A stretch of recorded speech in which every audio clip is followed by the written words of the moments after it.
Ok, wow. Ahí, ahora. Entonces, ahí estábamos hablando de esto fue una gran manifestación pidiendo el cese al fuego. Y habíamos hablado en la clase pasada que mucho de esto tiene que ver no solo con el enorme grupo, ya para el 68 habían muerto 40.000 soldados de Estados Unidos, sino que son los únicos que le importaban a los estadounidenses, por supuesto, sino que además la televisión y la prensa, porque fue la última guerra donde se permitió que hubiera reporteros, todos los que quisieran, podían ir y caminar en las patrullas y los dejaban retratar y hacer todo lo que quisieran, porque pensaban, bueno, allá ellos son los que se arriesgan, pero no se dieron cuenta que ellos estaban retratando y eran testigos de muchas de las cosas feas que se hicieron, como la masacre de My Lai, que fue la que les comenté que fue un gran escándalo. Entonces, esas imágenes que siguen llegando, además de las muertes, de que prácticamente con 40.000 muertos, hay muchas personas que están tocadas por esas muertes, entonces empiezan estos movimientos. Y hay las protestas extremas, las que yo llamo las protestas extremas, que las hicieron siempre gente pobre, gente trabajadora, gente normal y corriente que se identificó tanto con el pueblo vietnamita, como ese que ven arriba a la derecha es un sello de correos de Vietnam que se hizo en honor a Norman Morrison, que yo creo que se los había mencionado, pero por si acaso repito, que era un cuáquero, o sea, que era antiguerra, punto. Y a los 40 años, tiene un niño, un bebecito, tiene un nene chiquito, un infante de como digamos 2 años, y deja al nene, lo lleva al Pentágono, deja al nene en un área, se aleja, se prende, había traído la gasolina y él mismo se prende fuego y se muere ahí. Otro es Robert Laporte, que es el que ven aquí a la izquierda, este jovencito que ven acá, que también se suicidó echándose fuego. Los tres son con fuego. Y la señora Alice Hurst, de 82 años, que es la que ven en esta fotografía, que le estaban haciendo un homenaje, el pueblo vietnamita, también lo hizo en Detroit. Y ven acá los antiguerra, o sea, los pro guerra, ahí los ven vestidos de soldados, con un cartel que dice gasolina gratis y gasolina y fósforos gratis para los Crips, que es para los tipos raros estos que quieren la paz. Tú sabes, es el otro lado. Estaban unos que sí y otros que no. Y entonces surge, entonces empieza a conocerse algo que llevaba pasando mucho tiempo, pero que en este tiempo es que es tan obvio y evidente que va a ser resultado de investigaciones en el Congreso y por eso ahora sabemos todo, pero ambos fueron encubiertos, fueron sistemas de espionaje doméstico, ¿verdad? Porque el espionaje en países extranjeros, eso era cosa natural, pero espionaje doméstico, eso fue una gran sorpresa para muchos estadounidenses, ¿no? Hay dos, uno previo, que fue el COINTELPRO, que COINTELPRO viene de las palabras en inglés para programa de contrainteligencia, y había empezado en el 56 con Dwight Eisenhower, pero continúa hasta la presidencia de Nixon. Y esa gente hacía, bueno, de todo, ya le digo lo que hacían, pero ese espionaje se cometía contra distintas personas que fueran vistas como amenazas para el sistema de vida de los Estados Unidos. Líderes feministas, como les pongo acá, los líderes pro derechos de negros, como Martin Luther King y Malcolm X y todos por ahí para abajo, cualquier comunista, a pesar de que el Partido Comunista era legal, pero eran perseguidos, ¿no? Ambientalistas, y curiosamente la Embajada de Israel y el movimiento B'nai B'rith eran también víctimas de espionaje doméstico por parte de COINTELPRO. COINTELPRO es del FBI, o sea que es interno de Estados Unidos. El FBI, el Federal Bureau of, el negociado federal de investigaciones, es lo que quiere decir FBI, tenía permiso para hacer investigaciones criminales dentro de los Estados Unidos, no fuera. Y la CIA, que es la Agencia Central de Inteligencia, era solamente fuera de Estados Unidos, no se supone que haga nada en los Estados Unidos. Pero parece que las fronteras se ponían borrosas. Y a mí me parece interesante lo de la Embajada de Israel, porque Israel era un aliado, Estados Unidos era aliado con Israel, ¿no? Sin embargo, le hacía el espionaje porque Estados Unidos le hacía espionaje a los amigos también. Y particularmente ese movimiento del B'nai B'rith era el nivel al que llegaron para hacerles espionaje fue tal que el FBI compró una compañía de basura, compró la compañía de basura para poder ir recogerles la basura tanto a la embajada de Israel como a el B'nai B'rith y poder mirar todos los papeles que tiraban a la basura y revisarlos también como parte de su espionaje. En Puerto Rico, cuando demos el curso el año que viene, pues les contaré algunas cosas de las más tremenditas que hicieron, pero COINTELPRO, o sea, devastó comunidades, matrimonios, amistades, o sea, bueno, ya les explico más. El otro es Operación Caos, le llamaron así, Caos en inglés, CHAOS, y ese empezó con Lyndon Johnson y termina con Nixon. ¿Y qué era lo que hacía? Ese era exclusivamente, claro, para perseguir a los que se oponían a la guerra, solamente para eso. Pero ¿cómo lo hacían? Bueno, como les pongo acá, seguimiento, o sea, siguiéndolos en autos, ¿no? Siguiéndolos a todas partes que fueran. Le ponían escuchas telefónicas, le ponían sistemas para escuchar todas sus conversaciones telefónicas. Se infiltraban en grupos comunistas, grupos feministas, grupos de derechos humanos, ambientalistas, se infiltraban para poder después dar información, ¿no? ¿Y cuál era en general el propósito? Conseguir información sobre los líderes de estos movimientos para desacreditarlos. Y lo hace, espera, estoy ronca ahora. Che. Para desacreditar a los líderes. Un caragua, un chance. Tome agua, pero sí. Okay. Gritaste mucho por Uruguay anoche. Celia, ¿tú te pudiste inscribir? Celina. Celina, ¿te pudiste inscribir vos? Sí. Yo no pude inscribirme. Hay que Yo ya mandé la carta. Yo voy a mandar la carta para otros talleres. Roberto, Sí, yo, vos te en llegaste a este pude, inscribir. pero ¿Qué? ¿Un motín? ¿Qué pasó aquí? ¿Un motín? No, porque como es, varones no se pudo inscribir, estaba diciendo, William. William, yo después yo te ayudo con eso, no te preocupes, ¿ok?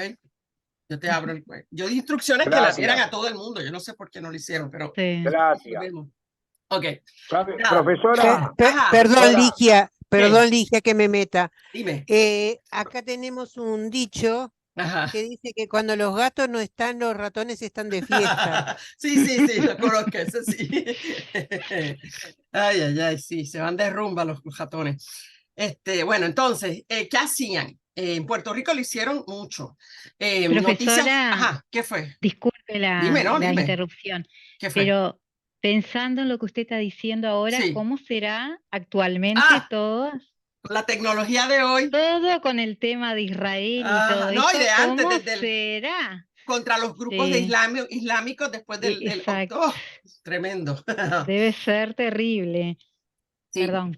Sí, no, gracias por recordarme eso. De hecho, después del 11 de septiembre, como al mes, se aprobó en la histeria de eso, se aprobó la ley patriótica, le llaman, que es impresionante. Le da al gobierno el derecho a revisar las cuentas bancarias de cualquier persona, revisar todas tus comunicaciones online, y tienen derecho tus médicos a revisar tu récord médico. Y lo más loco de todo para mí, que ¿cómo se llaman?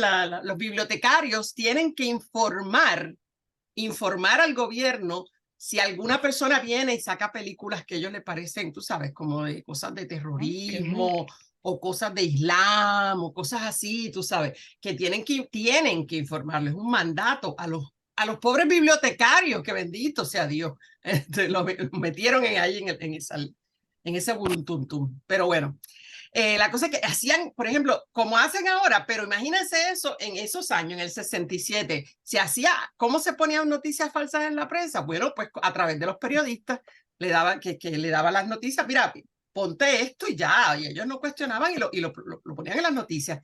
volantes falsos, como que era de otro grupo, o sea, como de un grupo, le sacaban un volante falso con información disparatada o loca para que la gente perdiera el respeto por esas organizaciones.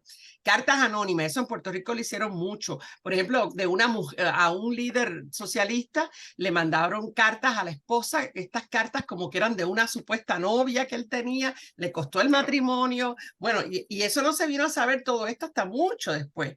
O sea que eso es tremendo, ¿no? Registros ilegales en las casas y se llevaban lo que le diera la gana. O sea, olvídate de la enmienda, de la cuarta enmienda, agarraban lo que querían. Hostigamiento consistente, o sea, a veces la persecución era dejándose ver para que la persona se sintiera presionada de que los estaban siguiendo. Muchos terminaron en prisión y no le radicaron cargo.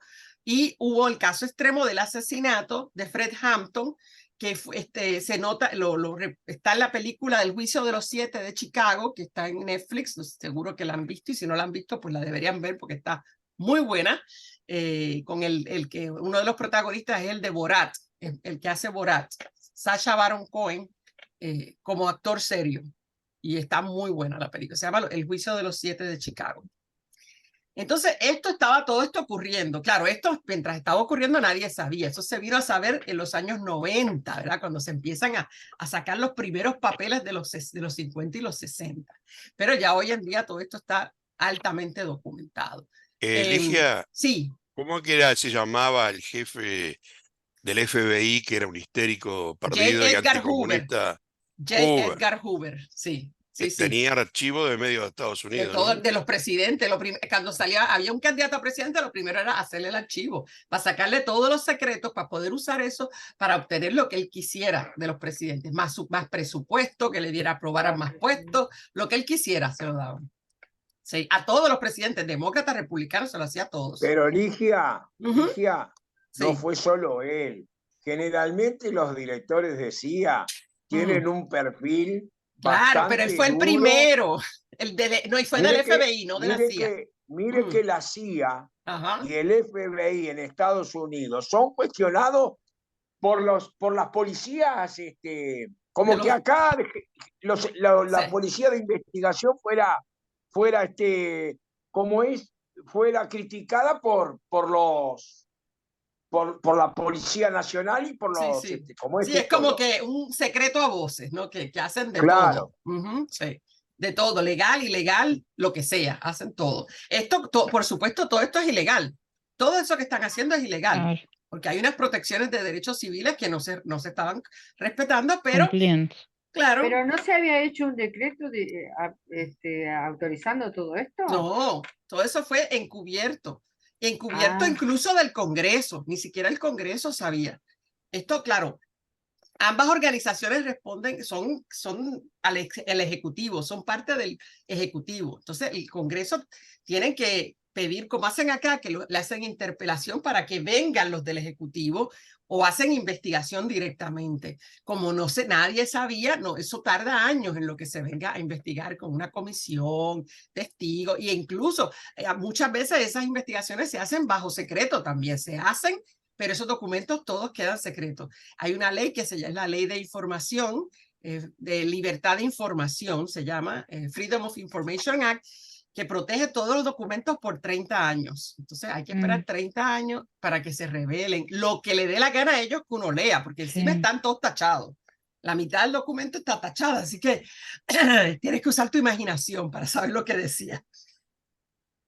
Entonces, ay Dios, hubo ahí en esos años algo interesante para que vean cómo eran las cosas con el presidente Johnson. En agosto del 67, Robert McNamara, que seguro han escuchado ese nombre, que era el secretario de Defensa, lo interpelan, ¿verdad? Tiene que ir al Senado a hablar. Y cuando él está hablando, comete el error de decir que bombardear el norte de Vietnam, él, en su opinión, no va a traer a Hanoi a la mesa de negociaciones. Entonces, ¿para qué lo hacen, no? Entonces, Johnson se pone histérico, porque ese hombre era un grosero de todo tipo. Y mira lo que dijo. No quiero lealtad, quiero lealtad. Quiero que me bese el culo en el escaparate de Macy's, de la tienda Macy's, en pleno mediodía y me diga que huele a rosas. Quiero su polla o no sé cómo decirle, pito o lo que sea en mi bolsillo. Así, el tipo ya un grosero, siempre se lo he dicho, es un grosero. Y salió con esa grosería. ¿Y qué hizo? Eso fue en agosto. Para noviembre, de pronto sale en la televisión Johnson anunciando que ha nombrado a Robert McNamara el director del Banco Mundial. Y no se lo había dicho todavía. McNamara se entera por las noticias. Todo para sacarlo del Ejecutivo. Claro, pero tampoco quería tirarlo al medio, o sea, a tratarlo mal porque el tipo sabe demasiadas cosas. ¿Viste? Se le zafó esa y bueno, se lo castigaron, pero suavecito. También entre Nixon, después vamos a que son los dos presidentes que más intervienen con la guerra de Vietnam, Nixon y Kissinger, que era su secretario de Estado, se odiaban. Y uno hablaba mal del otro constantemente. Kissinger le decía el chico judío, el Jew boy, que es peyorativo para los judíos, y le decía al psicópata, llámate al psicópata, decía cuando lo mandaba a buscar. Y Nixon se refería al presidente como el demente o el loco, nuestro amigo borracho o nuestro borracho amigo, y el mente de albóndiga le decía. Y entonces, ¿qué era lo que tenían en común? ¿Cómo podía ser que Nixon lo tuviera ahí como secretario de Estado? Bueno, los dos creían en una misma cosa, que Estados Unidos debía ser la nación hegemónica de todo el mundo. Ese era el punto en común, pero se detestaban. Entonces, ahí, en esos años, ¿verdad? Kissinger desarrolla su famosa doctrina Kissinger, que en un momento él es ambas cosas, consejero de seguridad y secretario de Estado. Y era que él decía que si los países del mundo, países soberanos del mundo, se negaban a integrarse al gran plan de los Estados Unidos, el Estado de Seguridad Nacional de Estados Unidos va a actuar con rapidez para socavar su soberanía. O sea, o te nos juntas o te quitamos la soberanía. ¿Para qué? Para garantizar, según él, condiciones favorables para los inversionistas estadounidenses que pudieran invertir en todo donde carambolas le diera la gana en todo el mundo. Así que esto es una doctrina política, pero es para favorecer al sistema, al sistema económico, ¿no? A los grandes intereses de los inversionistas estadounidenses. Eso lo van a aplicar en Asia, en África, en América, en todas partes, ¿no? Al final, según se venía Nixon, ¿verdad? Nixon se da cuenta que las protestas son tan fuertes que va a tener que hacer algo. Y entonces en el 69 anuncia la política de vietnamización y salida, que va a tomar más de lo que se esperaba, porque él avisó como que iba a ser muy rápido, tenían el cálculo hecho para salir de ahí para el 72, pero en realidad hubo gente estadounidense, militares allí, aunque en menor cantidad con el tiempo, hasta el final, hasta el 75. Pero el plan era que de 550,000 soldados que había en el año 68 para el 69, reducirlo a 27,000 supuestamente para el 72. Para hacer eso, para poder hacer eso y que no ganara el norte, entonces tenían que equipar, entrenar y añadir más soldados a las fuerzas de Vietnam del Sur y cada vez darles más tareas, ¿verdad?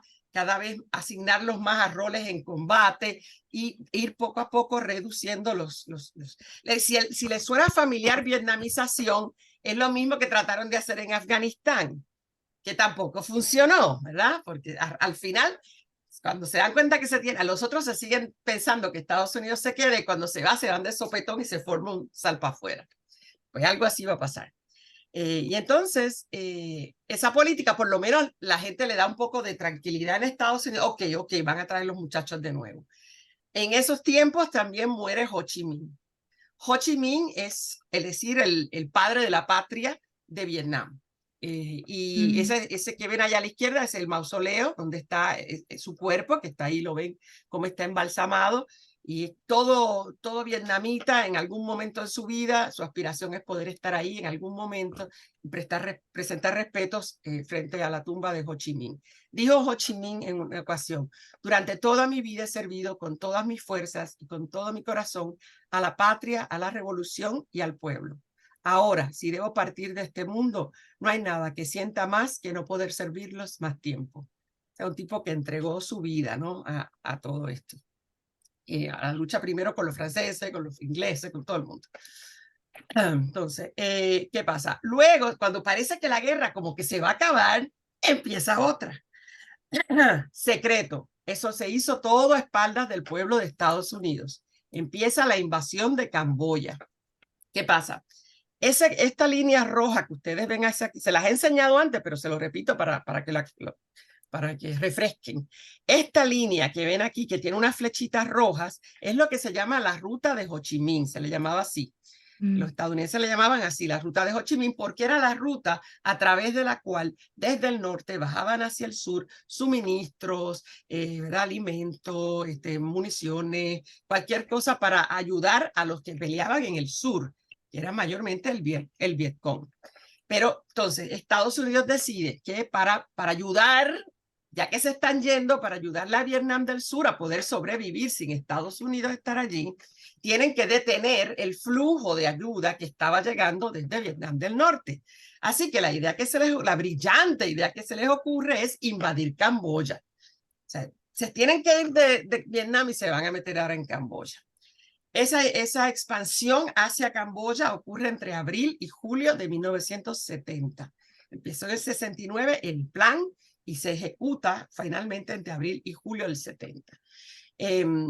En ese momento había, anterior a esto había un príncipe. Todavía en Camboya hay un príncipe, hay un parlamento, pero hay un príncipe, porque es su tradición. Se llamaba el príncipe Norodom Sihanouk. Este príncipe era pro-China y bueno, entonces es enemigo de Estados Unidos, ¿no? Porque China es comunista, entonces ergo enemigo de Estados Unidos. Entonces hay un golpe de Estado contra el príncipe Sihanouk, ¿ok? Por un individuo, un general, ¿ok? Que era en realidad el primer ministro bajo el príncipe. Pero él aprovecha que el príncipe está de viaje y le hace un golpe de Estado.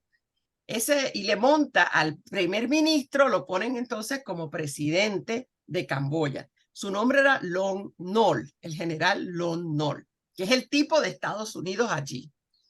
Pero ¿qué pasa? Lo que no contaba Estados Unidos es que Norodom Sihanouk, era visto por los camboyanos como era un ser cuasi divino, como el emperador, como hablábamos antes del emperador de Japón. Entonces, esto fue una afrenta, o sea, menos mal que no lo mataron, nada más que lo deponen, ¿no? Pero fue como que, ¿qué es esto, no? Y entonces eso genera un periodo de anarquía, ¿verdad? Porque se resisten los camboyanos a que General Lon Nol ahora es la persona que toma las decisiones, y comienza entonces en resentimiento, porque ellos identifican que todo esto tiene que ver con lo que está pasando en Vietnam. Así que empiezan a ocurrir dentro de Camboya masacres contra vietnamitas que vivían en Camboya, ¿verdad? Que eran minoría en Camboya. Entonces, Estados Unidos decide ayudar un poquito más y, como suele hacer, entonces les dona al Khmer Rouge, que era uno de estos, supuestamente eran de izquierda, pero eran una izquierda extraña, muy rara, cualquier cosa, y le dan entonces Estados Unidos 6.000 AK-47 que le habían confiscado a los vietnamitas y ahora se los entregan al Khmer Rouge para que ataquen al Vietcong en el sur de Vietnam, para que ayuden a Vietnam del Sur a deshacerse del Vietcong. En ese momento Nixon tiene un 50% de aprobación, o sea que estaba ya flaqueando la cosa.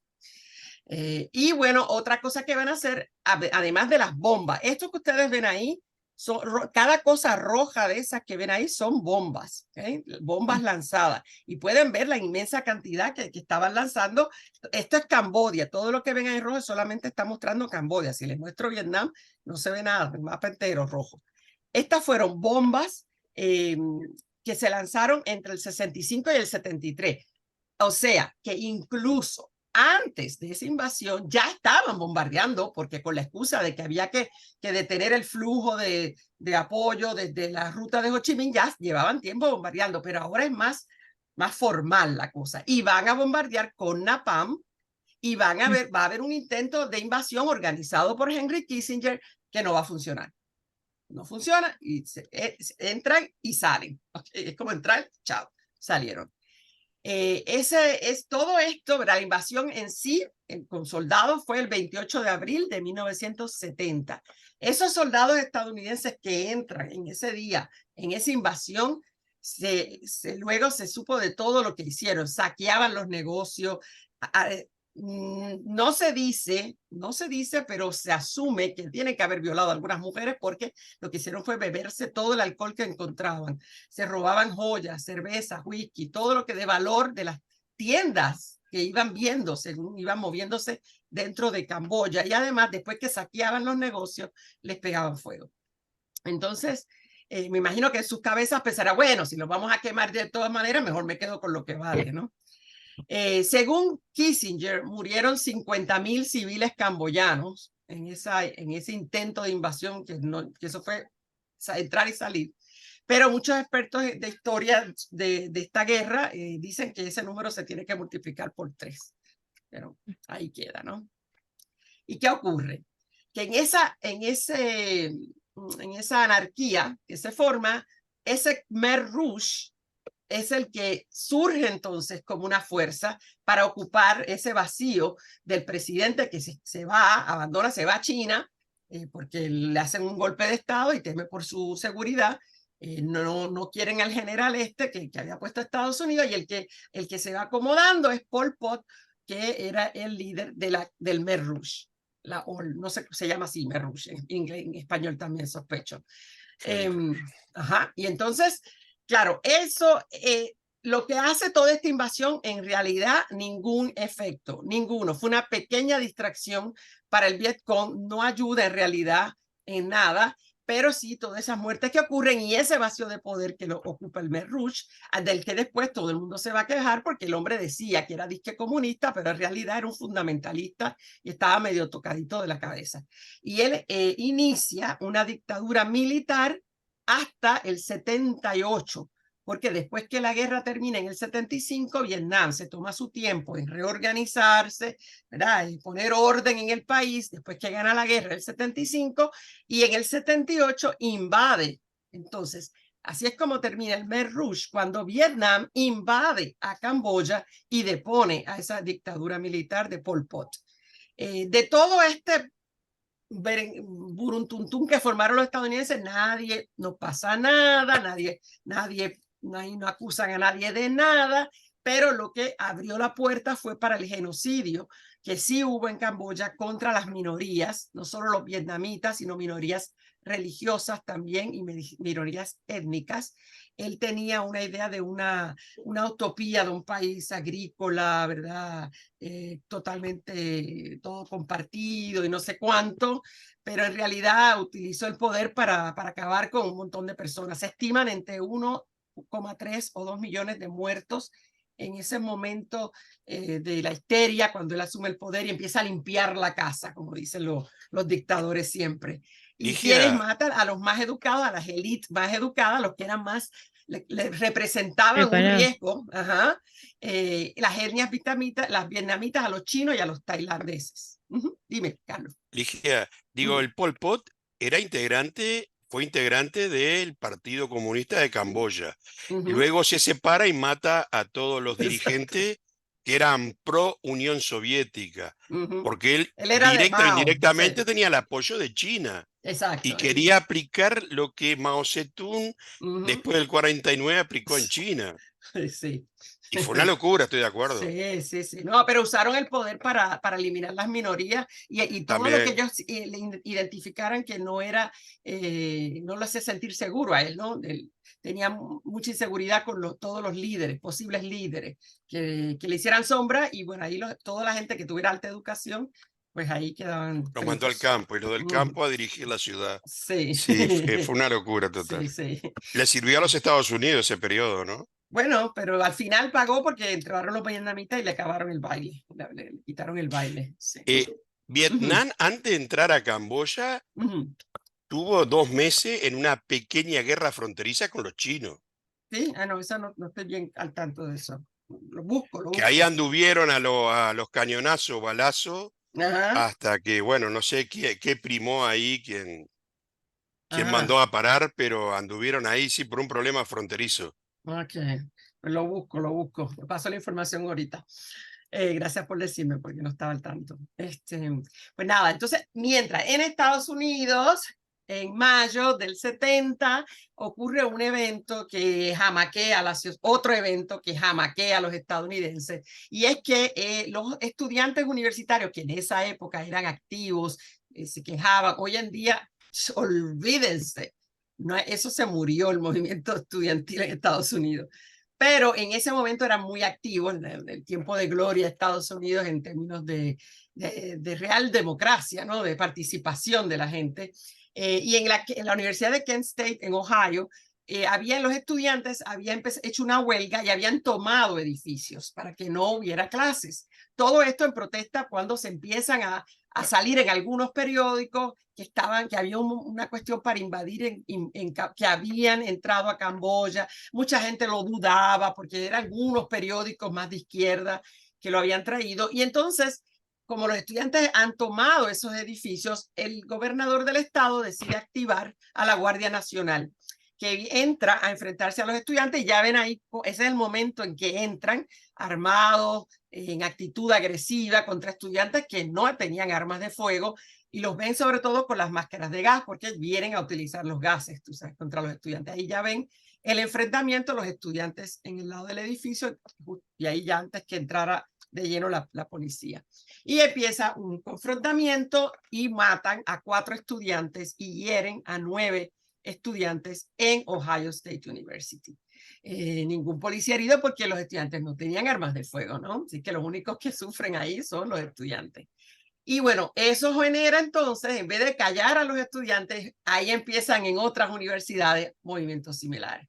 El más terrible después de este fue el de mayo del mismo mes, pero unas semanas después, 2 muertos y 2 heridos en Jackson State University. Pero ahí se enviaron a la Policía Federal a intervenir. Eso fue en Mississippi y hubo esos muertos también. Esta es una de las fotos más famosas de Ohio State University. En Berkeley, sí. ¿Cómo es la Universidad de California? Sí. Entonces en California hubo mucho revuelo ahí. Sí. Y bueno, hubo 900 campus universitarios tuvieron que ser cerrados por protestas, y luego hay una gran marcha de 100,000 estudiantes y simpatizantes que fueron hasta Washington, D.C. y ahí hubo de todo. Se formaron líos, hubo cristales de coches rotos, se saquearon tiendas, se bloquearon calles, se salió todo de control, ¿no? Al final se estima que unos 4 millones de estudiantes universitarios participaron en estas protestas de una manera o de otra. Y bueno, pero lo que más daño le va a hacer probablemente es la moral misma de las tropas, que les hablaba en la clase pasada un poquito, cómo empieza a caer la moral, porque ellos ven esas protestas, que ellos leen sobre esas protestas, o sea, no lo leen en sus periódicos, porque ellos tienen unos periódicos, el Stripes, qué sé yo qué se llama, no le dan eso al gobierno, pero sí las familiares envían cosas, les dan información, y empieza, y los que recién son reclutados, que han visto todas estas protestas, quizás han participado y ahora tienen que ir, y se rehúsan a pelear. Entonces, ¿qué hacen? Bueno, las opciones no eran muchas. Algunos se esconden literalmente. Algunas patrullas enteras deciden juntas salir y esconderse y luego hacer un reporte de que encontraron a tantos y mataron a no sé cuántos y todo eso para salir del paso. Y empieza el gobierno a permitir que tengan acceso a la cannabis, ¿no? Y a la heroína. Para que motivarlos, ¿no? Para motivarlos a ir en las patrullas. Igual seguían, hubo motines, ahí les pongo los casos por año, que cómo van creciendo. En el 69, 126, luego 271, 333 en el 71 y así. Hubo otros que simplemente se suicidaron, se dispararon ellos mismos y chao, no podían soportar más nada. Entre el 66 y el 74 hubo más de medio millón de deserciones.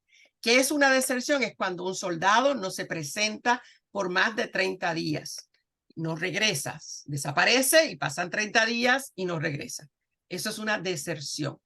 Y muchos de ellos, a través de unas redes que había en Estados Unidos, los sacaban del país antes de ser enviados a Vietnam y los mandaban a Europa, como yo les había dicho.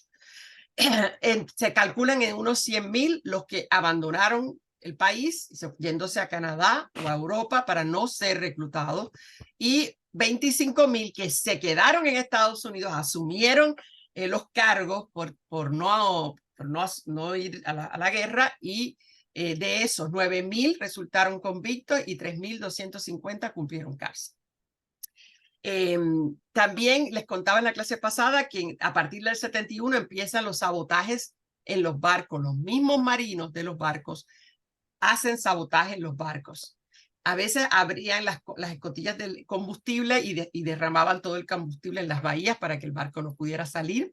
Provocaban incendios en los barcos, organizaban motines en los barcos y también firmaban peticiones por la paz, que era algo prohibido para un soldado, ¿no? Los soldados no se supone ni que hablen con la prensa. Y bueno, ahí alguien puso algunos de los barcos que tuvieron esos tipos de motines. En el 72, les hablaba también la clase pasada de lo que se llama fragging. El Pentágono reconoció 551 incidentes de fragging, en los cuales murieron 86, pero hubo más de 700 heridos de alguna manera u otra en el evento de fragging. ¿Y qué es eso? Fragging es cuando los soldados que detestan digamos, un sargento, por ejemplo, que los presiona, que los lleva, o sea, le falta el respeto, y Entonces, los soldados deciden que van a matar a ese oficial. Siempre es casi siempre es uno de más rango, ¿verdad? Porque entienden que o se sienten ofendidos por el trato que les da ese superior, o simplemente entienden que los están mandando a pelear al pedo y ellos se quedan atrás, ¿no? Que ellos son los que están arriesgándose y el sargento se queda atrás para salvarse, ¿no? Exacto. Entonces, ¿qué hacen? Entonces, cuando se enfrentan a la guerrilla en algún combate, en lugar de dispararle a la guerrilla, aprovechan, sí, le disparan a la guerrilla, pero aprovechan y le disparan al superior. Eso nunca se reportó a la prensa durante la guerra. Eso son cosas que salieron después de la guerra en investigaciones históricas que se hicieron. Pero en una encuesta que sí se realizó en el 75, cuando ya estaba a punto de acabarse todo, el 75% de los militares decía que se oponían a la guerra. Así que sí, tiene lógica que eso ocurriera porque estaban resistentes a estar allí, no querían ni siquiera estar allí. Ahí ven a un soldado, les conseguí esa foto en un tanque y le puso en el tanque, me voy para mi casa. I'm going home, me voy para mi casa. Era una constante obsesión por irse, por cumplir el tiempo y irse, salvar el pellejo, ¿no? Luego entonces ocurre otra invasión secreta. Ahora se les ocurre que al que hay que bombardear es a Laos, que era el otro vecino de al lado de Vietnam. Entonces acá ven, abajo ven a Camboya. Acá está Camboya, vieron que les voy a mostrar la foto, acá abajo, la frontera era con Camboya, pero lo que ven, todo eso que ven rojo acá es lo que le tiraron a Laos solamente, porque Vietnam no está, ni en este mapa no está considerado, es solo lo que le tiraron a Vietnam desde el 65 hasta el 75, perdón, a Laos. ¿Y quiénes son los que hacen esta invasión? Esta vez no son soldados estadounidenses, mandan a los del Vietnam del Sur. Estados Unidos sí apoya con logística, o por supuesto en los vuelos de reconocimiento y bombardeos y con artillería, que no es poca cosa. Otra vez para supuestamente recortar los suministros a la ruta de Ho Chi Minh. Mueren de Vietnam del Sur 8,843 y de Estados Unidos 215. Y hay unos cuantos perdidos en acción. MIA es Missing in Action, perdidos en acción. Son gente que no se ha confirmado que estén muertos. pero que estuvieron en alguna batalla y de ahí no se supo más. Y entonces en Estados Unidos hace ¡pum! El gran escándalo. Y es el escándalo de los papeles del Pentágono. Se llaman los papeles del Pentágono. Y es el protagonista, es este caballero que viene acá, que murió recientemente, creo que fue el año pasado o este año que murió, Daniel Ellsberg, que era un nerd, ¿verdad? Un nerd, era un economista, un analista militar, era un intelectual.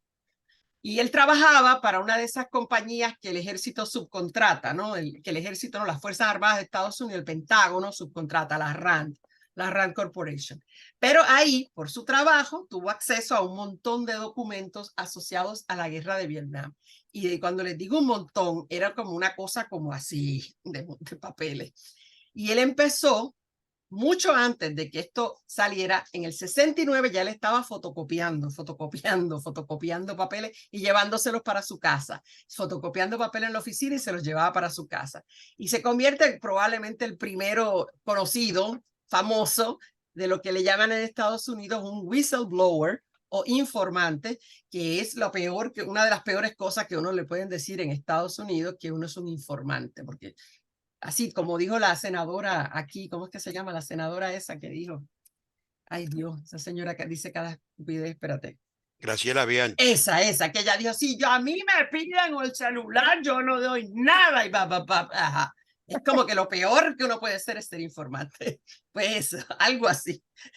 Y entonces, ese documento es toda una historia de todas las acciones que el pueblo no conoce, ni siquiera el Congreso conoce, que había hecho Estados Unidos en Vietnam desde el 45, cuando no, se supone que no había nadie en Vietnam, pero sí había estadounidenses en Vietnam. Y ahí se puede evidenciar todas las mentiras que los presidentes le habían dicho al pueblo y al Congreso. Imagínense el escándalo. Cosas como lo que hablaba el otro día, me preguntaba Carlos, la presencia de los Marines en ataques, eso era calladito, ahí es que sale, que los Marines habían estado en esos ataques. Entonces, él había estado fotocopiando, pero es por fin en el año 71 que él decide entregar esos papeles al New York Times. Y el New York Times empieza a reportar y a sacar. Y ahí si vieron una película que hizo Meryl Streep, creo que fue la que la hizo, sobre la dueña del periódico que los acusan y quieren y paran el que ellos sigan publicando los papeles, los llevan a corte y ahí dice, me importa un pepino, lo seguimos publicando y wow, todo un escándalo, ¿no? Entonces a él personalmente lo acusan usando la ley de espionaje que se creó durante la Primera Guerra Mundial para evitar que la gente se uniera a movimientos antiguerra y que diera información al enemigo, y lo acusan de esa ley, pero al final se cayeron todos los cargos, porque al final es lo que estaba haciendo era un servicio en realidad.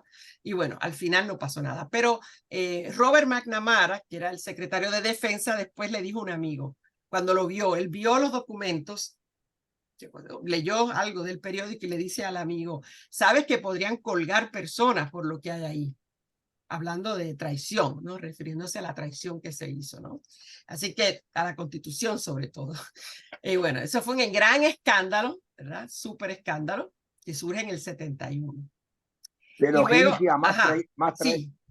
más traición fuera de los gobiernos que mantuvieron en secreto al pueblo todo lo que hacía. Claro, pero es que la propaganda es una cosa seria. Ave María. Sí, el malo era él, Daniel Ellsberg, era el malo de la película. Igual que le hicieron a Assange, lo mismo que le hicieron a este muchacho el que está en Rusia, que se casó por allá y todo, no me acuerdo. Nada más claro que aquello que dice que la mentira tiene patas cortas. Snyder es el que está en Rusia. Ese sí. Ese también. No. Me dice acá que Daniel Ellsberg, me dice Daniel que murió en junio de este año, el 16 de junio de este año. Yo lo leí hace poco que había muerto. Gracias. Entonces, ¿cómo termina disque la guerra? Bueno, ese es el final que no es final. Hizo como George Bush, que dijo, se acabó la guerra en el 2004, pero no se acabó nada. Él dijo que se acabó la guerra. Bueno, aquí sí hay unos acuerdos de paz. Y los acuerdos de paz, se llegan a los acuerdos de paz, todo eso estaba haciéndose también a espaldas del pueblo y todo eso, todo esto pasaba, nadie sabía nada. Y se llega al acuerdo en enero del 73. los que negociaron todo ese acuerdo fueron Henry Kissinger y el caballero que ven allá abajo ahí en la fotito, que es Leduc Tho, que a ambos les dieron por esa negociación el premio Nobel en el año 73, pero Tho dijo que él no quería ningún premio Nobel, que él hizo su trabajo y que no tenía que hacer nada, que él hizo lo que tenía que hacer. Entonces, es uno de los pocos, si no el único, que ha rechazado un premio Nobel. Y Vietnam del Norte se une, se va a unir, dice, eso es lo que dice el acuerdo en el 73, que el Vietnam del Norte y Vietnam del Sur van a unirse eventualmente, como que se considera que se va a unir. Ahora, ¿quiénes están ahí en la mesa de negociaciones el día que se firma? Está gente de Vietnam del Norte, gente de Vietnam del Sur, Kissinger por los Estados Unidos, y hay gente del gobierno provisional revolucionario del Sur, que eran lo que eran una secuela del Vietcong, que se habían organizado mejor para tratar de manejar esa unión. El cese al fuego se decreta, pero dura 24 horas, porque en 24 horas ya Vietnam del Sur estaba otra vez con el fuego. Así que, en realidad, no sé ni por qué le dieron el premio Nobel, porque en realidad, esa es otra de las cosas que dijo Tho. Él dijo, pero si es que ni siquiera lo hicimos tan bien, ¿no? Entonces, como parte del acuerdo, las tropas de combate, o sea, los que estaban todo el tiempo en combate de Estados Unidos, deberán salir del país.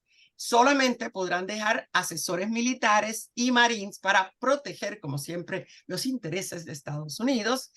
Y Estados Unidos, interesante, mantengan eso en la cabeza, porque eso vamos a volver a eso después, va a pagarle a Vietnam $4.750 millones para su reconstrucción, asumiendo culpa entonces, obviamente, ¿verdad? Porque si no, porque tenía que pagar nada, ¿no?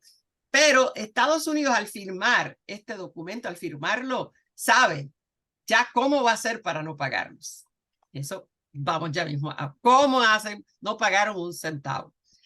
Así que ese es el acuerdo. Estados Unidos se van a unir las dos Vietnam, y va a haber primero un cese al fuego y luego la eventual unión de todas las dos Vietnam, ¿no? Pero ya en marzo de 73, ya están completamente en guerra de nuevo. No fue el primer bombardeo de las 24 horas y ya están completos. Este es el periódico que le daban a los soldados, se llama Stars and Stripes, estrellas y franjas, las franjas y las estrellas. Y ahí estaba celebrando el cese al fuego, que todos los soldados generales, o sea, los soldados normales de Vietnam, no los consejeros militares, se irían supuestamente de Vietnam en 60 días. Y bueno, ahí va. Pero al final, como la guerra continuó, sí Estados Unidos saca buena parte, se quedan los asesores militares, pero la guerra sigue. Y continúa hasta el 75, abril del 75, cuando ocurre el vergonzoso, a la escapada, a las carreras de Estados Unidos de su embajada. Esa foto que ustedes ven ahí es el techo de la embajada de Estados Unidos en Saigón, hoy Ho Chi Minh City, y estaban sacando gente. Lograron sacar 7,000 personas en 2 días, en 24 horas en realidad, fue entre el 29 y el 30, los sacaban en helicópteros, en los helicópteros iban, los dejaban en barcos que estaban esperando afuera, ¿verdad? En el mar, y volvían y recogían más gente, así se la pasaron esos helicópteros llevando gente. ¿A quién es toda esa gente que se van llevando, verdad? No puede haber tanta gente que trabaje en esa embajada. Bueno, todos los alcahuetes que ayudaron a los estadounidenses y que apoyaron ese supuesto gobierno de Vietnam del Sur, ahora tienen miedo porque pues están en el lado equivocado, ¿no? Así que esa gente espera, como le pasó a los que apoyaron, los que ayudaban, incluso hasta gente que a veces son intérpretes, pero estaban apoyando, ¿no? A un lado, y esa gente se quería ir. Y Estados Unidos, uno pensaría, claro, con gusto se los va a llevar. Le cerraron eso era la gente que lograron saltar, porque estaba la embajada la sellan con soldados, pero logran saltar. Y alguna gente sí entraron porque eran amigos de alguien que trabajaba en la embajada, alguien los podía reconocer y abrirles la puerta, pero la mayoría saltaban. Y a veces hubo casos que tiraban niños, los tiraban por encima para que alguien los recogiera abajo y salían corriendo. para darle una oportunidad por lo menos al bebé que tuviera una vida, porque el padre o la madre ya sabía que no le iba a vivir bien. Y bueno, ahí claro, esto es todo terror, porque la realidad es que no hubo ejecuciones de los traidores, pero sí hubo el envío a los campos de reeducación. Sí, eso sí. ¿Para qué? Porque ahora el país iba a ser un país socialista, entonces hay que reeducarlos para que acepten que perdieron la guerra y que esta es la nueva realidad. Y bueno, uno puede estar de acuerdo o no estar de acuerdo con esa política de la reeducación, pero no era unas ejecuciones ni nada de eso, que pudieron haberlo hecho. Y bueno, las escenas eran de horror. Miren esas escenas. Esa es en un avión, tratando de la gente, ya en el aeropuerto, la gente, todos querían irse en el primer avión porque tienen miedo de que se acaben los aviones. Entonces la histeria de toda esta gente tratando de entrar en esos aviones, y terminaron muchos con niños que no tenían padres, que llegaron a Estados Unidos sin nadie. Bueno, un lío. Esta es la foto más famosa. Es una foto que ganó premio Pulitzer. Y ahí ven a un empleado de la embajada golpeando a alguien para poder cerrar las puertas del helicóptero. ¿No? Alicia, muy similar a la salida de Afganistán, ¿no? Sí, sí, corriendo. Es más, mira lo que van a ver, una escena que les va a recordar algo. Fíjense en el tren de aterrizaje que no cerró. Hay gente. Vean, hay gente que murieron. Ahí, se sabe de un soldado, por lo menos, que había sido soldado de Vietnam del Sur, porque todos los soldados de Vietnam del Sur tienen miedo. Lo primero que hicieron fue sacarse los uniformes y ponerse ropa de civil y pretender que eran normales, ¿no? Y ahí murió porque obviamente cuando llega a una altitud se desmayan, se caen, ¿no? Es un avión. O sea, congelado. También, y no es un helicóptero. Claro, no es un helicóptero, esto es un avión. Y bueno, muy triste. ¿Se acuerdan las escenas en Afganistán de la gente como corría y agarraba, tratando de agarrar el tren de aterrizaje de los aviones? Una cosa de loco. ¿Y cuál es el saldo de esta guerra en términos de muertos y heridos? Entre Vietnam del Norte y el Vietcong, era del sur, pero es opuesto al gobierno de Vietnam del Sur, más de 1 millón de muertos y unos 600.000 heridos.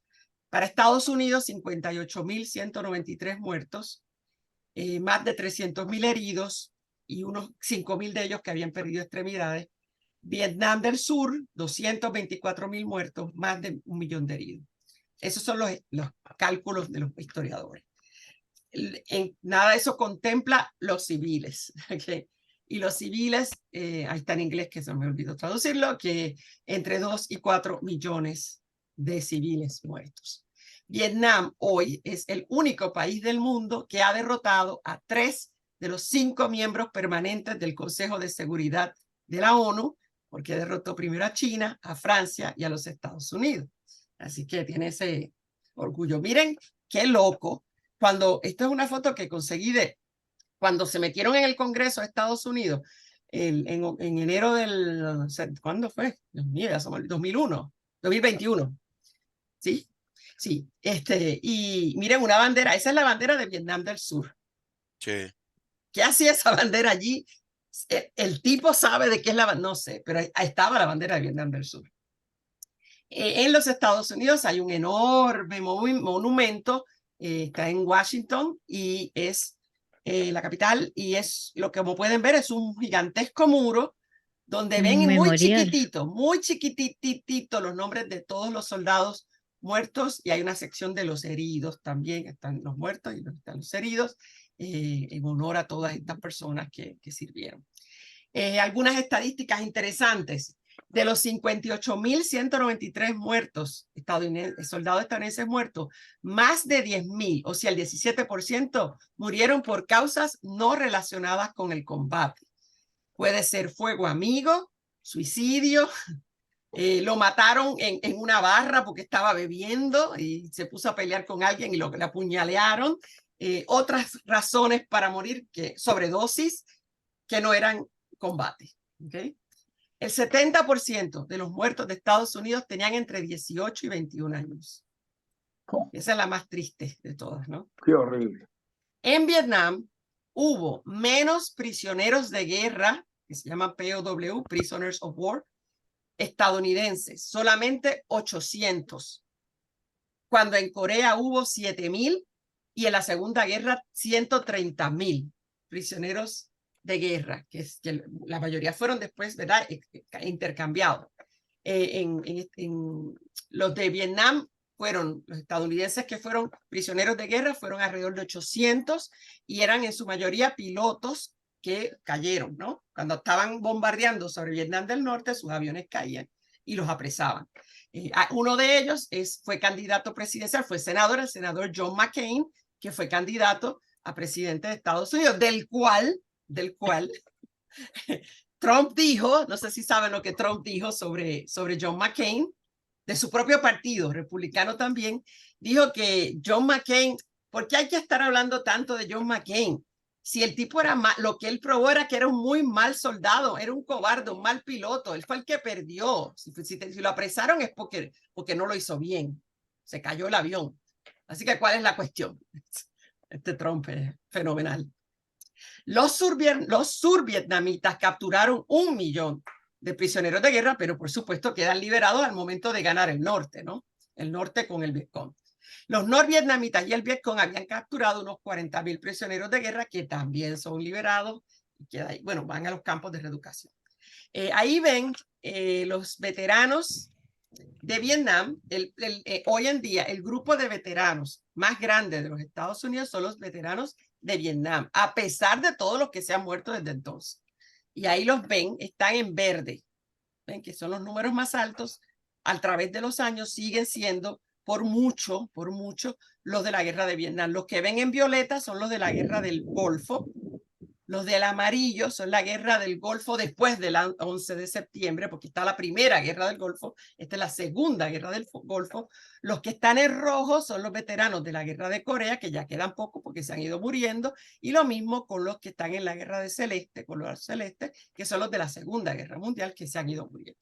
Pero siguen todavía siendo los de Vietnam la mayoría, y eso le cuesta un montón de dinero al gobierno de Estados Unidos, nada más en los servicios médicos, psiquiátricos, tratamientos con adicciones que no funcionan, y bueno, todo lo que le ha costado a Estados Unidos eso. Eso no hay manera ni de calcular, yo creo. Otros números interesantes. En 1970, 11.000 soldados estadounidenses fueron detenidos por consumir drogas. Por la policía militar, fueron detenidos por la propia policía militar, porque aunque les daban, les dejaban usar, se hacían los locos, a veces no, o algunos que usaran demasiado o que vendían y ya era un negocio, los iban capturando. Por cada uno de esos capturados, 5, se estima que 5 no fueron capturados y que pudo haber muchos más que estaban en esas, ¿no? Estados Unidos lanzó, habíamos hablado de eso anteriormente, creo que uno de ustedes lo mencionó, lanzó sobre los 3, Vietnam, Laos y Camboya, 3 veces todas las bombas lanzadas por ambos bandos en toda la Segunda Guerra Mundial, en todos los escenarios de la Segunda Guerra Mundial, unos 8 millones de toneladas, que no sé cómo se calculan en kilogramos o como se diga, no sé, se me olvidó que ustedes no usan toneladas, pero bueno, se dan una idea, un montón. También rozaron 86 millones. Son 1.000 kilos. Ok, o sea que serían 8.000 kilos, 8.000 millones de kilos, ¿sí? Por 1.000, 8.000 más o menos. Y 86 millones de litros de napalm y agente naranja que destruyeron la vegetación en un país agrícola, ¿cómo va a resolver ahora? Tuvo que recibir mucha ayuda después. Y usó mucho también las otras tierras, que siempre hay tierras que no estaban afectadas, por supuesto. La República Democrática de Vietnam se quedó con se calculan unos 150.000 millones en pérdidas directas. Espérate, que hice una cagada ahí, espérate, ¿qué es lo que no era? Ok, vuelvo, ajá, ok, llegamos. Ahí estoy, cada vez lo hago más rápido. Mientras más lo hago, más rápido lo salgo de eso. Ok. Sí, me está diciendo que ustedes pueden ver, yo sé, esa es la idea. Ok, esas fueron solo pérdidas directas más las indirectas. El norte de Vietnam, así, desfoliado, destruido. Y una de las cosas que no se habla mucho es el trauma. Y conseguí este testimonio de un soldado de Vietnam del Norte que contaba el trauma. Y él decía: desde 1 kilómetro de distancia, el estruendo sónico de las explosiones de los B-52 atacando desgarraba los tímpanos, dejando a muchos de los habitantes de la jungla permanentemente sordos. A 1 kilómetro de distancia, las ondas de choque dejaban sin sentido, caían sin sentido a las víctimas. Incluso los que no hubieran muerto por el bombardeo, nada más del choque, ¿no? Del choque sónico. Cualquier impacto a menos de medio kilómetro derrumbaba las paredes de un búnker no reforzado, enterrando vivas a las amedrentadas personas en su interior. Vistos de cerca, los cráteres de las bombas eran gigantescos. Este sí lo cambié a metros. De 10 metros de diámetro y casi igual de profundos. Las primeras veces que experimenté el ataque de un B-52, me pareció que me había sorprendido el apocalipsis. El terror era total.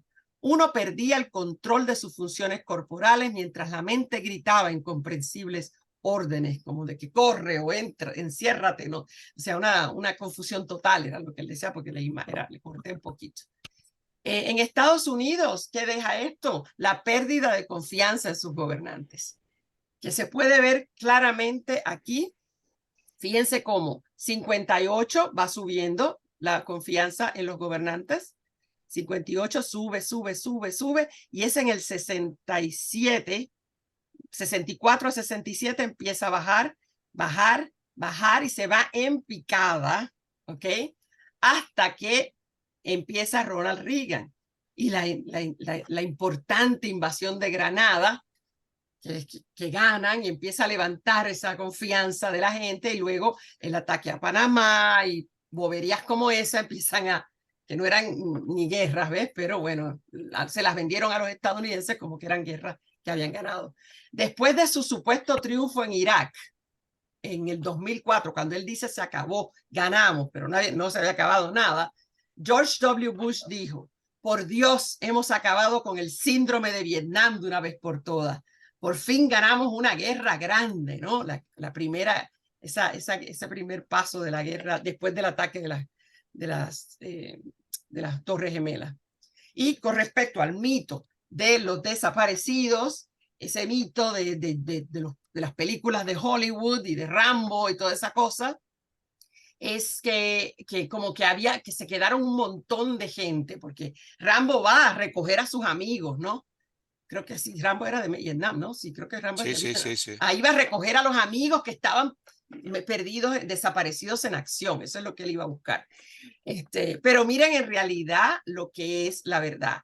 En la Segunda Guerra, ven el número de muertos en acción, desaparecidos en acción, missing in action. 8.100 en la Segunda Guerra, 78.000 en Corea, y en la Guerra de Vietnam solo 2.000. ¿Ok? El porciento de las muertes de combate no le pesta, esa es otra cosa que iba a decir, pero no. Mito, eso es real. Sí. 78.000 desaparecidos. 78.000 desaparecidos en acción. Claro, la mayoría eran los puertorriqueños y los negros, por supuesto. Eso ni se los cuento. Entonces, de los que se le dice que están perdidos en acción. Ese es el número oficial. La excusa, ahora, estos 2020 es la excusa que utiliza Estados Unidos para no pagar los 4.750 millones que dijeron en los acuerdos de paz que le iban a pagar a Vietnam. Dice, no, hasta que no aparezcan los 2020, no le vamos a pagar. La realidad es que todos los que había en el momento del tratado, todos fueron liberados o confirmados muertos, excepto 56, y eventualmente el gobierno de Vietnam, porque quería recibir los 4.750 millones, se dedicó y confirmó muerto a cada uno de los 56. Y eso se hace a través de testigos, a través de encontrar los dog tags, lo que cargan en el cuello, en los cadáveres. Hay que hacer eso es un trabajo que era de forénsico, ¿no? Era de antropología forense, básicamente, para poder identificar cada uno de los 56 prisioneros, y sin embargo no les dieron los 4.750 millones. Y otro tema que no se habla mucho es otro tema de los que se quedaron atrás.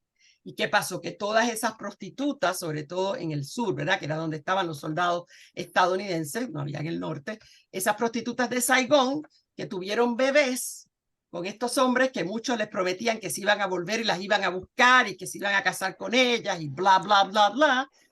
Tuvieron estos bebés y esos hombres se fueron y las dejaron ahí con esos bebés que no pueden explicar y que tienen una carga muy fuerte en la sociedad, porque dime tú, con esa este que tiene debe tener pecas, ese chiquitito que está allá al frente, unos negros, o sea, este niño es hijo de un hombre negro, evidentemente, y el de la derecha de ese debe tener hasta pecas, de tan blanco que se ve.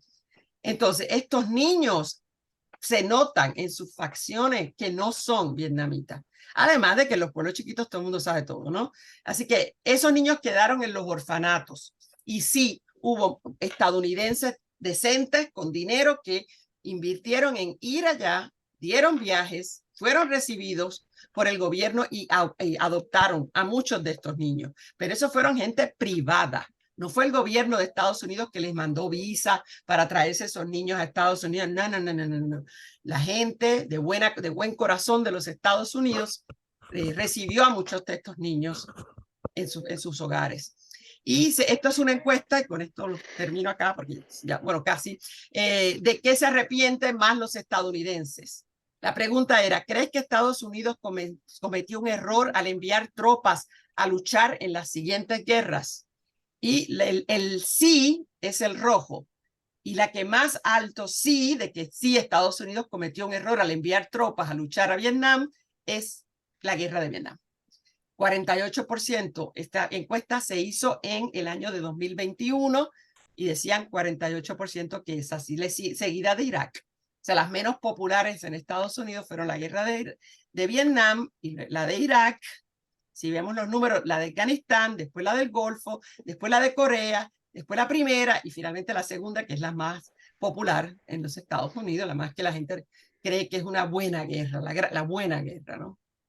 Estados Unidos, a partir de que se va, no solo no le paga los millones que debió pagar, sino que le impone un embargo a Vietnam para que no pueda hacer negocios con Estados Unidos, cancela relaciones diplomáticas con Vietnam hasta el año de 1995, cuando el presidente Clinton reanuda esas relaciones diplomáticas y relaciones comerciales para aprovechar, porque había un montón de gente en Vietnam y era un mercado importante, además de que producen cosas que Estados Unidos necesita, como por ejemplo los insecticidas. Se compraba mucho insecticida en Vietnam. Y desde entonces, como volvieron a tener relaciones diplomáticas, nadie se acordó más de los supuestos perdidos en acción, que los desaparecidos. Se acabó el tema de los desaparecidos. Vietnam dijo chao a los 4.750 millones de dólares y bueno, ahora tienen relaciones diplomáticas y relaciones comerciales. No es que sean amiguísimos, porque todavía Vietnam, la república, hoy se llama la República Socialista de Vietnam. Hasta entonces, hasta que termina la guerra, se llamaba la República Democrática de Vietnam, ahora se llama República Socialista de Vietnam. La ciudad de Saigón se llama la ciudad de Ho Chi Minh, la capital sigue siendo Hanoi, y la población han podido, con un esfuerzo tremendo que deben haber disfrutado muchísimo, recuperar la población perdida. Hicieron un tremendo sacrificio y de 38 millones en el 65, incluso al principio, antes de que entraran en la guerra, ya van por 97 millones en el 2023. Así que se han podido recuperar y es una de las economías de más rápido crecimiento del mundo, con un crecimiento en el 2023 de 4,7%. Tiene un PIB en este año que pasó, de este año 2023, de 366 billones y tiene un menos de 4,7% de personas en pobreza. Así que tiene unos números extraordinarios dando cátedra. Al día de hoy los estadounidenses muchos de los soldados que están todavía mal, porque esa guerra los enfermó mal. Y hay unos sistemas que hacen unos tours para soldados y van a Vietnam y van a los sitios en donde pelearon y piden perdón. Y los vietnamitas los perdonan. Se le llama las ceremonias del perdón. Y esa gente siente ese alivio de sentir que por lo menos lo dijeron, perdón, ¿no? A algún vietnamita les escucho decir perdón, porque la carga que tienen de todo lo que vivieron es fuertísima, ¿no?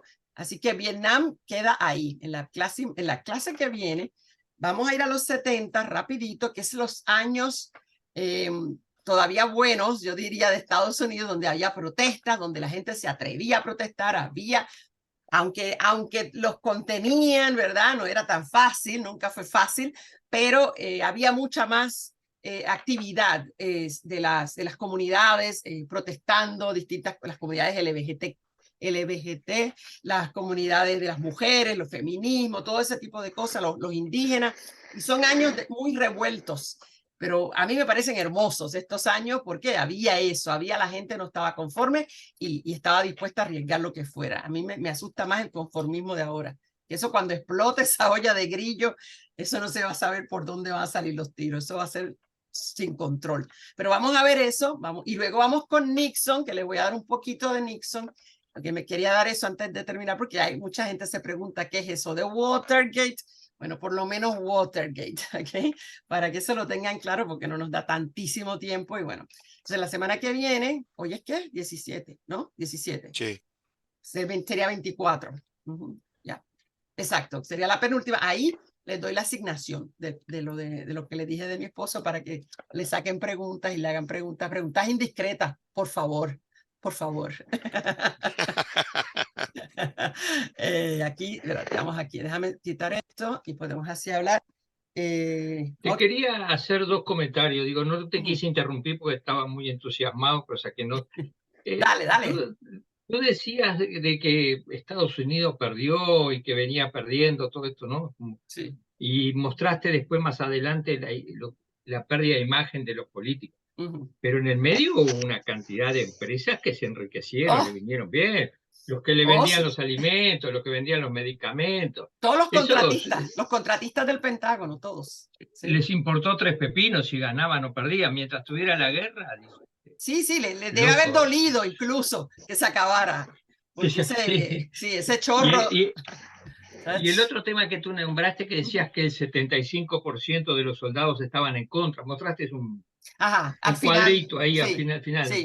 Sí, una encuesta que se hizo. Pero parece medio lógico que cuando vos vas a pelear por otro lado, que no es tu país, no es tu territorio, digo, la motivación que tienen los soldados de Ucrania hoy, obviamente, que es defender su tierra. Estos van a defender algo que... Exacto, es que no tenía lógica para ellos, ¿no? Además, recién decías, de gurises de entre 18 y 21 años que murieron, digo, yo que estuve dando clase hasta poco, le veo las caras, son unos niños, 18, 20 años, que era más o menos el perfil que yo veía. Sí. Eran extremadamente inmaduros y ponerle un arma en sus manos y la vida de otros seres humanos, o sea, sin un lavado de cerebro bien hecho, ¿verdad? Porque es que como la guerra seguía avanzando, necesitaban soldados, cada vez el entrenamiento es más corto.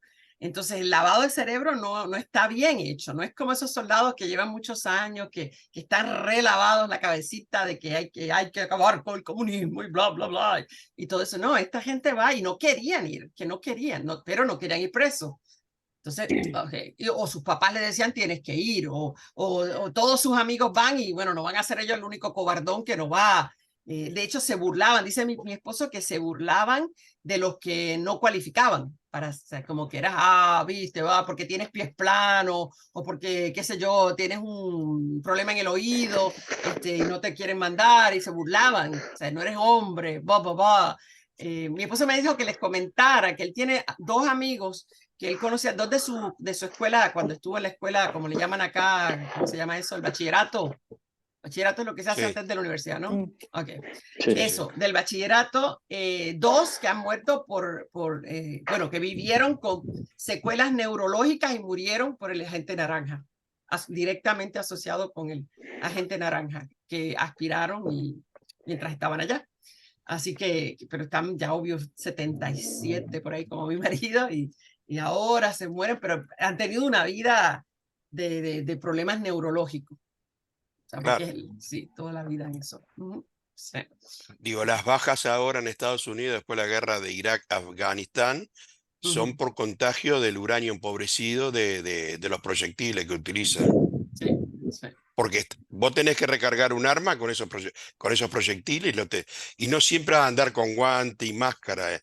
Estás peleando, recargás y seguís tirando. En ese lío, ¿quién se va a acordar, no? De que, espérate, a ponérmela. Aunque Bueno, depende, sí. En donde pelearon, también depende, pero porque estaban los de Afganistán, están los de Irak, y ay, yo no sé, esto a mí ya me dan. Yo como cuando uno como historiador tiene que, a mí esto es lo peor que me gusta en las guerras, honestamente, enseñarlo, porque es que me da como algo adentro, como que, ay, me pone mal hablar de estas Pero cosas. muestra lo que es un país, una guerra, ¿no? Sí, sí. Y Pero no muestra a la hay gente. ganadores, no hay nadie gana, tú sabes, es como que... No, y muestra los comportamientos de la gente, ¿no? Eso sí me interesa, ver cómo las culturas tienen que ver también con cómo se enfrenta una guerra, cómo la batallan cada uno desde sus perspectivas. Yo le digo a mi Ligia, esposo, sí. Ajá, dime.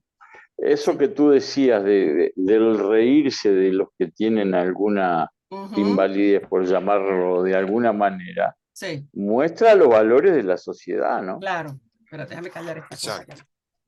Ay, espérate, déjame callar esto. Las guerras es un laboratorio de sociología, pero a nivel macro. Espérate, ¿tú sabes quién es Valdemar que me está llamando? Qué imprudente. Es un laboratorio. Ok, ya, le colgué. Qué feo. Valdemar, ahora vas a ver en la grabación que te colgué. Ok. Ajá. Ligia, a mí lo que me queda la inquietud es de averiguar cómo es que logró Vietnam resurgir después y llegar a ese crecimiento. Es que esa gente tiene una cultura que es otra cosa, ¿no? Claro. Así como resistieron la guerra. Claro. Como resistieron la guerra. Con el mismo empuje y la misma unidad. Sí. Y acuérdate que ellos son la cultura es similar a la de China. La vida es un continuo. Y ellos son lo que fueron sus antepasados y ellos preparan el mundo para los que vienen. Son budistas como los chinos, Ligia. Sí, budistas como los chinos. Sí. Y son, o sea, una gente que tiene una paz interior. Y cuando uno lee los libros diarios de algunos de estos soldados, las cosas en las que pensaban, o sea, hacían filosofía esta gente en medio de una guerra, cuando tenían un ratito libre, escribían pura filosofía, escribían poemas, o sea, es una cultura tan rica. Sí, y el valor a la vida. En la guerra, después de batallar los soldados de Vietnam, iban a clases de literatura. Sí. Les traían actores de teatro que les hacían oblitas. Actores de teatro, bajo tierra, todo. Sí. Es impresionante. Cantantes que venían y le cantaban. O sea, es que es otra cosa. Yo no sé si yo les conté que mi amigo les decía que hasta las prostitutas son elegantes allí en Saigón. Él dice que cuando él iba a estar con una prostituta, ya se sacaba los aretes así delicadamente y los ponía en la mesita de noche. Y que era una delicadeza, él hace el cuento, él la está viendo a la muchacha, yo, Dios mío, o sea, eran una elegancia que él decía, él decía que era disque francesa, y chicos, ¿qué caramba va a ser francesa? Bueno, sí, hay una influencia francesa, pero es una cultura muy antigua, de paz, porque ellos nunca han atacado a ningún país, ellos han sido invadidos otra vez y ellos sacan a la gente y los invaden otra vez y sacan a la gente, no se corren las fronteras, no permiten que se le corren las fronteras tampoco, porque hello, no son estúpidos, y bueno, ahí pelean y no le tienen miedo a nadie. Ahora voy a buscar eso que me dice Carlos, que después de la guerra, que pelearon contra China, porque imagínate, tener los pantalones de pelear contra China, pero no se echaron para atrás. Pero duró poco. Pero no se echaron para atrás, ¿viste? No, para nada. Tú sabes, hay que tener esa paz de saber que estás en lo correcto para decir, yo me planto, aquí yo me planto. ¿Okay? Porque hay un juego ahí que juega China y la Unión Soviética con Kissinger, que Kissinger en algún momento va a la Unión Soviética en secreto y a China a pedirles por favor que no le manden armas ni apoyo. Así terminamos la guerra, era una mentira, digo. Porque... Era para acabarle ganarle. Y hay el general famoso vietnamita, Giap, que cuando se entera, dice, tenemos que tratar de ganar la guerra porque nuestros amigos, no dice traicionar, pero usa una palabra, un sinónimo ahí que... Como diciendo, nuestros amigos nos pueden fallar o algo. Si les están calentando la oreja del otro lado. Claro, ahí fue cuando la Unión Soviética con Nixon y abrió la Pepsi Cola en Moscú, ¿no? Fue en esa época. Sí, exacto, porque cuando empieza el escándalo, cuando empieza a salir el escándalo de Watergate, él se va en un tour para que nadie se acuerde de nada, se va al Oriente Medio, va a China, se reúne con Mao, reúne con Brezhnev, todo eso, sí, eso lo vamos a ver que es paralelo a Watergate. Claro, Watergate es paralelo a todo esto que estuvimos hablando. Lo que pasa es que tengo que dar una cosa y la otra porque si no se nos forma cualquier cosa en la cabeza. Pero va a ser paralelo a esto que él tenía también que bregar con su imagen en los Estados Unidos por el escándalo de Watergate y los mini escándalos asociados. Así que sí, él trató de, eso siempre lo hacen los presidentes, sobre todo los presidentes republicanos, tratar de hacer cosas política exterior para que la gente preste atención afuera y no preste atención a lo que está pasando adentro. Sí, acá también. Sí. Se llama nube de humo. Se inventan un viaje enseguida sale el viajecito. Claro. Ahora se va a China el nuestro. Acá se pasa ¿verdad? Sí, pero es siempre bien ubicados los viajes. Yo voy a aprender esa técnica porque a veces pasan cosas que yo hago aquí. Yo me debía haber ido en un viajecito estos días con la familia y cosas así que uno dice, no, yo debía haberme ido una semana y no tenía que bregar con esto. Pero es una manera. Yo creo que de tanto insistirle a los chinos van a terminar haciendo el libre comercio. Un TLC no se hace eso. ¿Cuántas veces le han dicho? Que no, pero se pasa como se pasa viajando a China. Sí, bueno, lo que hace es comprar cositas, allá va y compra cositas en China. De repente puede ser que hagan una inversión en China, pero puede ser que estén empezando un negocio. En Mercosur no entramos, no entra China, sino entra todo el Mercosur. Es que es lógico, claro. Nosotros que con 3 millones de habitantes, ¿qué vamos a hacer? O sea, ¿qué significa? Eso no le hace ni un jacuñito de uña, ni un jacuñito de uña. Nada. Pero Chinito junta bronca, ¿no? ¿Cómo? Chinito junta bronca porque ya van varias veces que los desairamos, ¿no? Sí, primero con las vacunas, le pedimos por favor, nos dio la vacuna. Después cuando había que precisar más vacunas, le terminamos comprando a los laboratorios americanos. Porque no eran tan efectivas. Los rusos. Sí, pero los dejaron puyú, esa es una palabra en mi país, los dejaron ahí puyú. Y después con el tema de las lanchas. Sabremos. El tema de las lanchas. Sí. De las lanchas famosas patrulleras para la Armada. Pero ahora me pusieron en la cabeza que capaz que este viaje es para ir preparando algún negocio para después que salga de la presidencia, porque ¿a qué se va a dedicar? Algo internacional he escuchado, no sé qué, pero algo fuera del país. Eso por lo general. Bueno, pero no es abogado, o sea, no. ¿Ha ido a las cortes alguna vez? No. Es abogado, sí, graduado de leyes. Es graduado de leyes. Sí, nunca ejerció. Una embajada, capaz. Sí, yo tengo amigos así, yo estoy abogado nada. Y hay que ver cómo le dieron el título. Bueno, a mis amigos vamos a partir de la base que se lo ganó. Vamos a decir que era de verdad, la pero católica. Que no le ha hecho falta. Que no le ha hecho falta. De la universidad, del arte, parece que no. Bueno, pero se gradúan también Universidad de las Católica. La Universidad Católica, sí. Sí, pero no, pienso yo, a lo mejor algún amigo le tiene que hacer alguna gestión allá de negocios y está aprovechando el viaje y le trae algunas cositas, no sé. Posible. A lo mejor viene con 500 kilos de pescado. ¿Cuántos eran 500 kilos de pescado? Pescado. Pero eso era de Qatar, ¿no fue que los trajo? ¿Dónde se hizo el último mundial? Sí, Qatar, sí. Mientras no sea el cangrejo rojo. Estás grabando, te aviso, por la duda. Déjame quitar. Okay,